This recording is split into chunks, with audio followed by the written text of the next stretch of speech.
ياسين والقرآن الحكيم إنك لمن المرسلين على صراط مستقيم تنزيل العزيز الرحيم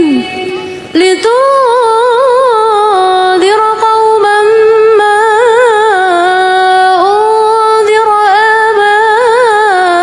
آباؤهم فهم غافلون لقد حق القول على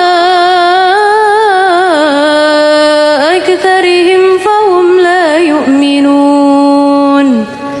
إنا جعلنا في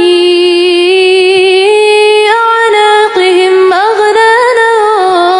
فهي إلى الأذقان فهم مقمحون وجعلنا من بين أيديهم سدا ومن خلفهم سدا فأغشيناهم فهم لا يبصرون وسواء عليهم أأنذرتهم أم لم تنذرهم لا يؤمنون